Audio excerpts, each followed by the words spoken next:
Welcome to Newsbeat on NITV. This is our Abuja studio in Nigeria. I am Christine Opara. Quick look at our top stories. Jonathan promises power, security and fulfillment of Amnesty deal. House of Representatives to screen Sambo. Bayelsa State to harbor Nigeria's biggest gas project. Details in a moment.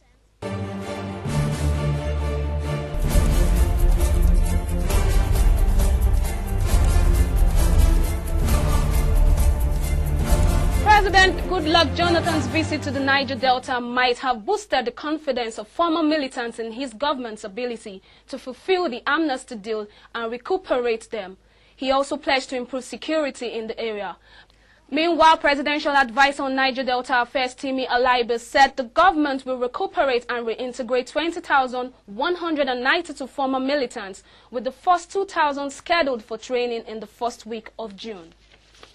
The president also pledged his best to ensure that the power condition improves immensely. Dr. Goodluck Jonathans said this while inaugurating and commissioning the 100 megatrans Namadi gas turbine in Port Harcourt, the Rivers State capital.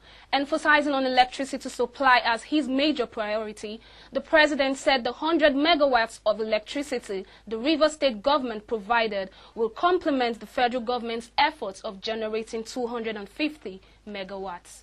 He further stated that his one-point agenda is to restore power supply to the country so as to enhance economic growth. He also promised not to disappoint the confidence placed on him. President Goodluck Jonathans has sent a correspondence to the House of Representatives seeking the approval of Governor Namadi Sambo of Kaduna State as Vice President. Chairman of the House Committee on Rules and Business, Honorable Ita Enang, also confirmed that President Goodluck Jonathans asked the House to screen and consider Kaduna State Governor Namadi Sambo as his second in command. Meanwhile, Chairman Committee on Media and Public Affairs, Honorable Esema Eyibo, said the House will begin a lawmaking accord on the President tomorrow, Tuesday, May 18th.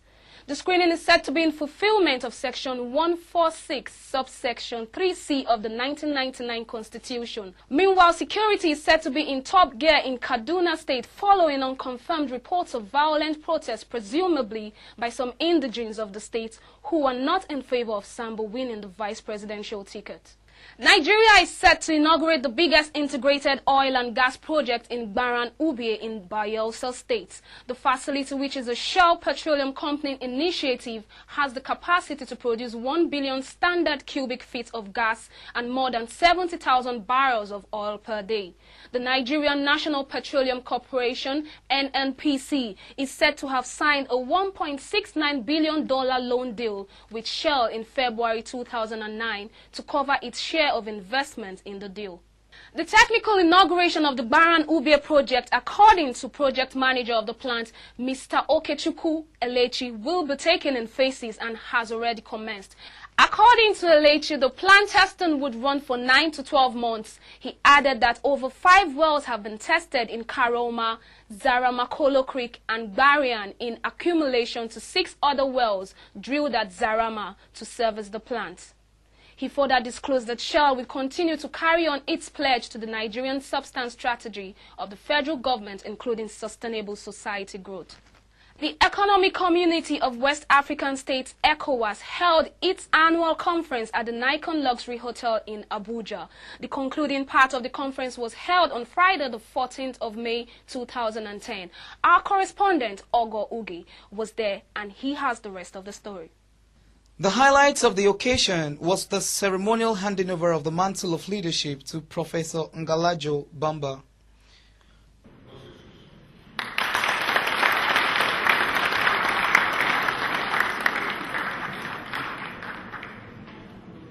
Professor Bamba congratulated everyone present on behalf of the ECOWAS for a job well done. Speaking in French, he reiterated that West Africa is in a critical state and enjoined everyone to cooperate in the fight to prepare a clear platform for communications. He condemned wastage of the wealth in the region and also advised that the activities of the civil societies is not only for the good of the present generation, but for generations yet unborn. Speaking with journalists after the session, he re-emphasized the wealth of West Africa. In West Africa, our region is very, very, very rich. We have a lot of resources in our region. But the main problem is that we are not able to take conscience that we have these resources in our region. So for us, it is very, very important to involve all stakeholders, to speak with them, to show them that we have these things in our region and we can organize ourselves to be able to exploit all these things and to get welfare in our region. He, however, promised to give his full support to the community development project.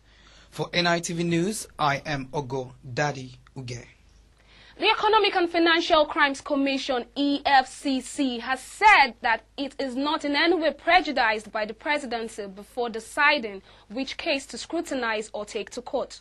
It says that its actions are strictly guided by law and not by any demands from any quarters. In a statement signed by the head media and publicity, Mr. Femi Babafemi, the Commission stated that the clarification has become essential following continual insinuations in some media reports that the anti-graft agency has come under difficulty from the presidency to stop investigation or trials of some people believed to be close to government. And that's our take on Newsbeats for now. I'm Christine Opara. Thanks for logging in.